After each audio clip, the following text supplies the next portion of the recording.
तो hello guys, welcome आपका मेरे channel C cube science zone में।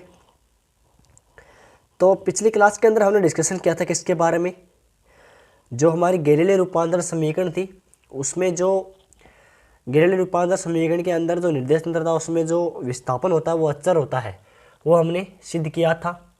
और आशा करता हूँ आपको वीडियो अच्छा लगा होगा।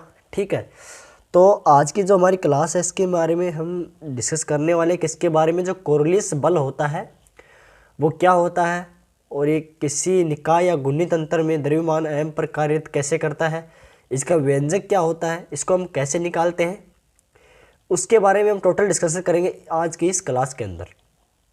तो वीडियो को स्किप बिल्कुल मत करना, आराम से देखना, एक एक चीज़ समझना है आराम से, और कॉपी पेन साथ में लेकर बैठ जाइए। ठीक है, एग्ज़ाम की दृष्टि से बहुत इंपॉर्टेंट है, कोई चीज़ मिस मत करना क्योंकि ये हर बार एग्ज़ाम में पूछा जाता है। जैसे मैं बात करूँ तो 1 या 2 ईयर छोड़ करके हर बार एग्ज़ाम में रिपीट होता है ये। ठीक है, और जो बात करूँ जो आपके जो सॉलिड पेपर्स होते हैं उनमें भी करीब करीब मैंने ये क्वेश्चन देखा है। तो फाइनली मैं बात करने वाला आज की क्लास के अंदर कोरियोलिस बल होता क्या है उसके बारे में। जो पहले तो हमारा काम होता है इसकी डेफिनेशन बारे में जानना कि डेफिनेशन क्या है इसकी, ये किस प्रकार परिभाषित है। ठीक है, तो कोरियोलिस बल क्या होता है देखिए, तो वह है आभासी बल जो किसी घूर्णी निर्देश तंत्र में कण की गति के कारण कण पर लगता हुआ प्रतीत होता है। मतलब क्या हुआ, यह क्या होता है, एक आभासी बल होता है। मतलब कि कोरियोलिस बल होता है वो आभासी बल होता है जो कि किसी जो घूर्णी है निर्देश तंत्र में क्या होता है, जो कण की गति होती है कि कोई कण है वो गतिमान होता है, तो उस कण की गति के कारण उस कण पर क्या होता है, लगता हुआ प्रतीत होता है। लगता हुआ प्रतीत होता है कोरियोलिस बल कहलाता है। सीधा सिंपल डेफिनेशन है, ज़्यादा इसलिए को डिफिकल्ट नहीं है कि जब कोई कण गतिमान होता है तो उस कण की गति के कारण कण पर लगा हुआ जो बल प्रतीत होता है वही क्या कहलाता है, कोरियोलिस बल कहलाता है।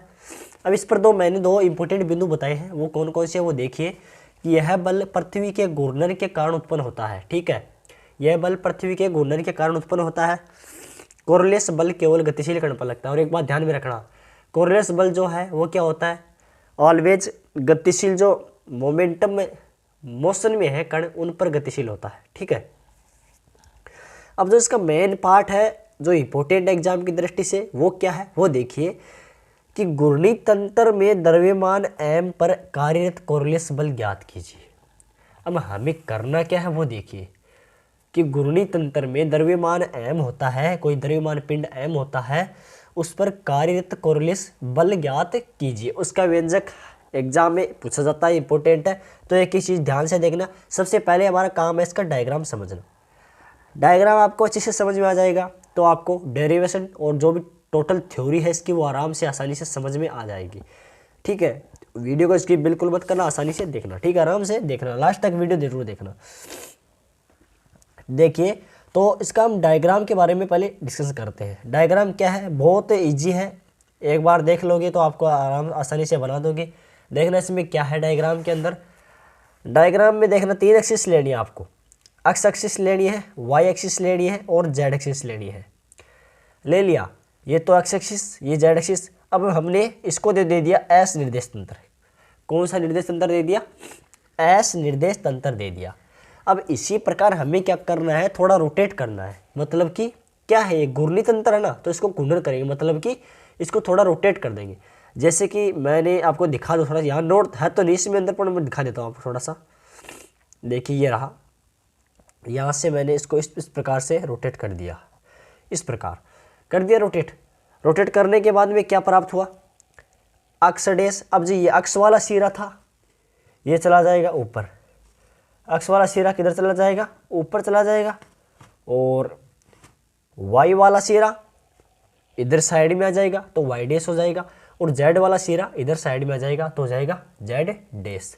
अब देखिए, अब हमें इसकी थ्योरी कैसे करनी है, कुछ नहीं है, ज़्यादा इंपॉर्टेंट नहीं, ज़्यादा डिफिकल्ट नहीं है, ज़्यादा डिफिकल्ट नहीं है। इसमें देखना जो ये वाला है, जो बिंदु P है, ये है इसका मध्य बिंदु। ये क्या है, मध्य बिंदु, जिस पर हम बल ज्ञात करेंगे। इसके पहले जो एस निर्देश तंत्र था उसके सापेक्ष निर्देशांक क्या होंगे, अक्स और वाई और जेड। और जो आर निर्देश तंत्र था जो डैश डैश था प्राइम वाला, उसमें निर्देशांक क्या हो जाएंगे इसकी, अक्स डैश, वाई डैश और जेड डैश। और ये है हमारा मूल बिंदु। अब हम बात करेंगे इसके एक एक टॉपिक क्लियर करने की। आपको अच्छे से देखना, कोई चीज़ समझ में नहीं आए तो कमेंट करके ज़रूर बताना, ठीक है। अब देखिए, पहले हमारा काम थ्योरी कंप्लीट करना। पहले थ्योरी आराम से देखना, इसकी थ्योरी किस प्रकार से है वो देखिए। अब किसी स्थिर निर्देश तंत्र एस में कण पी के निर्देशांक एक्स वाई जेड है। अब मैंने आपको बताया था जो एस निर्देश तंत्र था उसमें तो कण के निर्देशांक क्या थे, एक्स वाई जेड है, तथा अक्षों के अनुदिश एकांक सदिश क्या हो जाएंगे, आई कैप, जे कैप, के कैप। ये तो आपको पता है, ठीक है।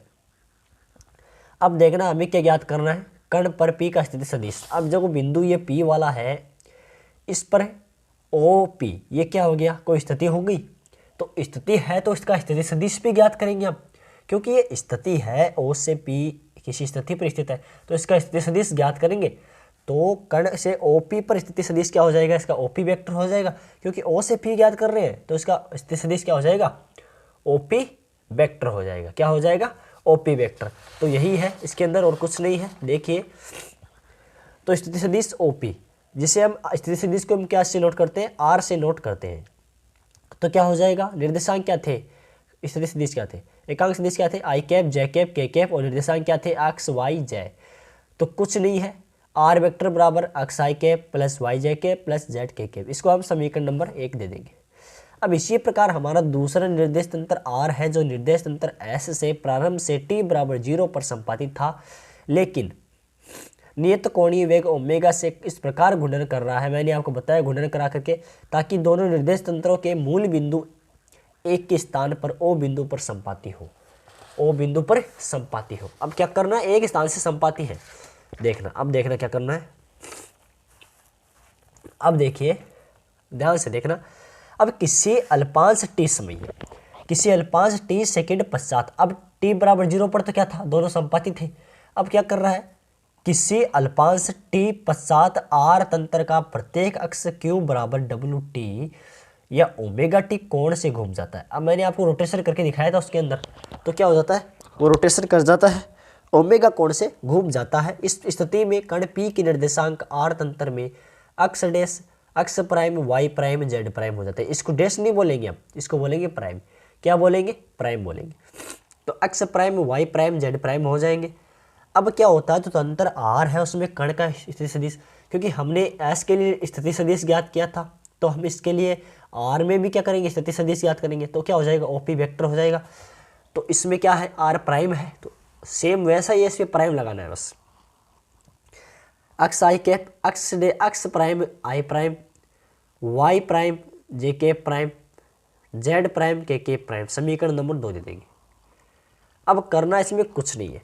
अब हम जानते हैं कि कण पी की नियत स्थिति के लिए कि यदि कण नियत होगा तो आर बराबर आर प्राइम होगा, श्योर है, क्योंकि कण नियत होगा एस और आर निर्देश तंत्र है वो समान नियत होंगे, तो आर वेक्टर और आर प्राइम का वेक्टर क्या हो जाएंगे, समान हो जाएंगे। तो ये दोनों मान इक्वल में रख देंगे, तो क्या हो जाएगा, आर वेक्टर बराबर x dash i cap dash, y prime j cap prime, z prime और के कैप प्राइम।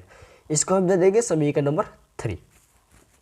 अब देखिए, अब समीकरण 3 क्या है, इसमें एक्स डैश, इसका क्या कर देंगे, अब टी के सापेक्ष अवकलन है, क्योंकि टी का पद है। तो समीकरण 3 का अक्ष के या टी के सापेक्ष अवकलन करने पर क्या कर देंगे, समीकरण 3 का टी के सापेक्ष अवकलन करने पर, ध्यान से देखना, पहला वैल्यू क्या था, आर था, तो डी आर बट्टा डी टी। अब ये डी एक्स है तो D X upon D T, J cap I cap multiply में आ गया, प्लस में डी वाई बट्टा D T J cap, D Z बट्टा D T K cap, plus इसी प्रकार अक्ष dash D I D T.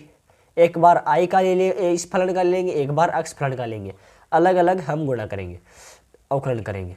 अब आई वाला फंक्शन का हम अवकलन करेंगे, अक्ष कांस्टेंट आ जाएगा, अक्ष dash D I cap D T plus Y dash D Z D J K cap D T plus Z D K cap D T. इसको हम दे दिए समीकरण नंबर 4। समीकरण नंबर 4 हमने दे दिया, कंप्लीट कर लिया। बहुत इजी है, आराम से देखना, एक ही आशा करता हूँ आपको एक ही चीज़ समझ में आ रही होगी। क्योंकि इतना इजी मेथड बता रहा हूँ मैं आपको, ठीक है। अब हम जानते हैं कि जो संकारक एस हमें प्राप्त हुआ है, अब वह आर संकारक में आर डैश के रूप में प्राप्त होगा। जो डी अपॉन डी टी क्या होता है, एस होता है। इसी प्रकार D dash upon D T क्या हो जाएगा, आर हो जाएगा, ठीक है। मेन इंपोर्टेंस इसका मेन क्या है कि जो ये डैश लग जाएगा तो आर हो जाएगा, और बाकी डैश नहीं लगेगा तो एस हो जाएगा। अब तो कण का वेग, अब हमें ज्ञात क्या करना है, कण का वेग ज्ञात करना। अब हम जानते हैं एकांक समय में तय की दूरी होती है, कण का वेग होता है, ये है ना, ये एकांक समय में तय का विस्थापन, ठीक है। अब देखना वी डैश बराबर क्या होता है, एकांक समय डी टी और डी आर, ये क्या थी, दूरी थी, तो डी आर बटा डी टी।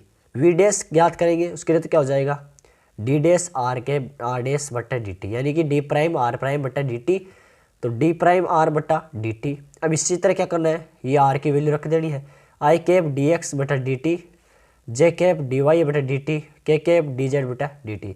इसको हम दे देंगे समीकरण नंबर 5, दे दिया। अब आगे देखिए, अब निर्देश तंत्र एस पर, सबसे पहले हमने किस पर ज्ञात किया था, कण का वेग ज्ञात के लिए। अब निर्देश तंत्र एस पर कण का वेग ज्ञात करेंगे, ठीक है। वी वेक्टर, इसमें क्या है, वी है, वो आर था तो आर डैश वी डैश हो गया, वी प्राइम हो गया, तो डी आर बटा D T, I cap D X upon D T plus D Y upon D T, J cap plus D Z upon D T, K cap. इसको number दे देंगे हम समीकरण नंबर 6, दे दिया। अब देखिए समीकरण 6 देने के बाद में हमारे पास क्या प्राप्त हुआ, ऐसा कुछ प्राप्त हुआ, डी आई बटा डी टी, डी जे बटा डी टी, डी के बटा डी टी का परिमाण सदिश आर लेते हैं, और आई कैप जे कैप के कैप के समान नियत कोणीय वेग ओमेगा से गुणन कर रहा है। मतलब क्या हुआ, आर जो आर निर्देश तंत्र था और जो एस निर्देश तंत्र था एक समान कोणीय वेग से क्या कर रहे हैं, गुणन कर रहे हैं, इसलिए क्या हो जाएगा, हम जानते हैं रेखीय वेग और कोणीय वेग में संबंध v बराबर ओमेगा प्राइम इंटू आर, यही होता है, v बराबर ओमेगा प्राइम इंटू आर, ठीक है। और v हम क्या हुआ, डी आर बटा डी टी प्राप्त हुआ, तो ओमेगा इंटू आर, समीकरण नंबर क्या दे देंगे, इसको 7 दे देंगे। अब समीकरण 7 में आर के मान स्थापित करने पर अब हमें क्या करना है, समीकरण 7 जो हमारे पास ये प्राप्त हुआ है इसमें क्या करना है, आर का मान रखना है। अब आर का मान हम जानते हैं, डी जेड बटा डी टी ओमेगा गुणा आई कैप, डी जे बटा डी टी ओमेगा गुणा जे कैप, डी के कैप बटा डी टी ओमेगा गुणा के कैप, ठीक है। ये हो जाएगा समीकरण नंबर 8, अलग अलग ज्ञात कर लेंगे। अब समीकरण 5 व 8 को समीकरण 4 में रखने पर, अब समीकरण 5 क्या आया था, देखिए ये रहा समीकरण 5, तो ये रहा डी प्राइम वाला था समीकरण 5 था, और समीकरण नंबर 8 क्या प्राप्त हुआ, डी विदाउट प्राइम वाला, जो अलग अलग हमने निकाला है, जो समीकरण नंबर ये रहा 8 अलग अलग हमने निकाला था। अब क्या करना है, समीकरण 5 व 8 को समीकरण 4 में रखना है। जो समीकरण नंबर 4 थी हमारे वाली टोटल वाली, जो डी आर बटा डी टी थी वो ज्ञात करिए, उसमें लिखना है। रखने के बाद हमें क्या प्राप्त होगा, डी आर बटा डी टी बराबर डी प्राइम आर बटा डी टी प्लस ओमेगा गुणा आर, समीकरण नंबर हो जाएगा 9 प्राप्त। अब देखना, हम जानते हैं अभी हमने देखा था डी आर बटा डी टी क्या होता है, वी वेक्टर होता है, और डी एस बटा क्या होता है, वी प्राइम होता है, प्लस ओमेगा इंटू आर। अब वी प्राइम को इधर ले आएंगे तो वी इधर चला जाएगा, v prime v vector minus omega cross r, चेंजमेंट करेंगे तो माइनस आ जाएगा। अब वी वेक्टर बराबर क्या हो जाएगा, v prime plus omega cross r, ये क्या हो गया, इक्वेशन नंबर 10। अब देखिए समीकरण 10 क्या है, कण का वेग है, समीकरण 10 क्या प्राप्त हो गया, कण का वेग प्राप्त हो गया, ठीक है। अब समीकरण 9 के उपयोग से, अब समीकरण 9 क्या आया था, ये आया था कि डी आर बटा D T D prime are बटा डी टी ओमेगा गुणा आर। अब समझिए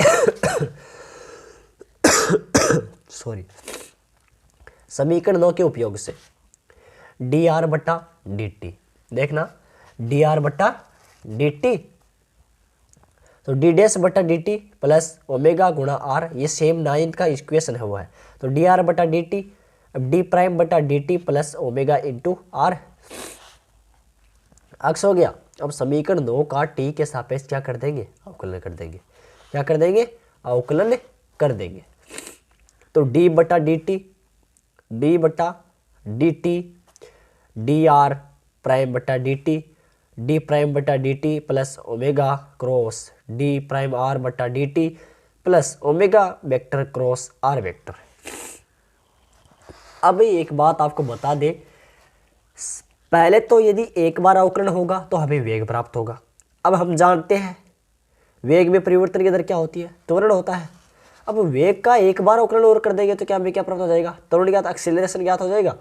तो इसका एक बार अवकलन कर दिया तो क्या प्राप्त हुआ, हमारे पास ए प्राप्त हुआ। तो ए बराबर क्या हो गया, ये देखना, डी स्क्वायर आर वेक्टर बटा D t square, d prime r square r vector बटा D t square plus 2 omega, doubling हो गई ना, डबल हो गया, 2 omega cross D prime r vector बटा D t omega cross r.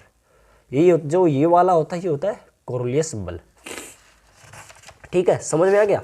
अब देखिए थोड़ा सा वीडियो लंबा है क्योंकि ये टॉपिक एक साथ यदि नहीं कराएंगे तो कुछ समझ में नहीं आएगा, अलग अलग क्लासेस करेंगे तो उससे बेटर यही है कि इसको एक क्लास में बता, चाहे वीडियो थोड़ा लंबा हो जाइए। ठीक है, अब देखना ओमेगा इसमें क्या था, नियत था। अब अतः है ओमेगा नियत था तो डी टी बराबर क्या हो जाएगा, कांस्टेंट 0 हो जाएगा। अब ए वेक्टर क्या था, a vector prime plus 2 omega cross v omega vector cross r. समीकरण नंबर क्या प्राप्त हुई हमारे पास, 13।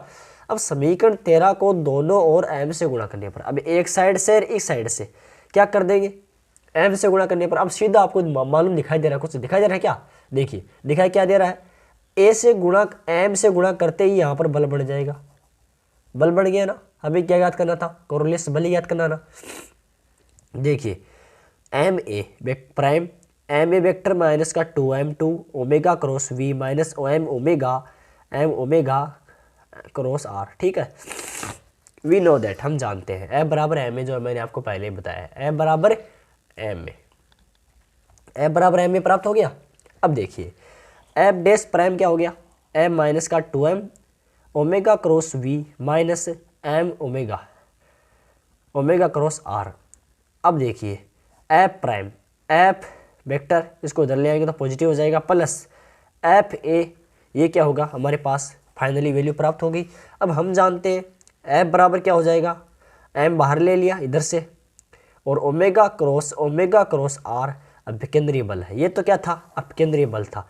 क्या था, अपकेंद्रीय बल। हमें क्या ज्ञात करना है, कोरोलियस बल ज्ञात करना है। तो ये टोटल अगले वाली जो इसकी कंडीशंस है वो क्या हो जाएंगी, 2m देखो ये रहा, ये वाला जो है ये क्या है, कोरोलियस बल है। ये वाला क्या है, कोरोलियस बल है।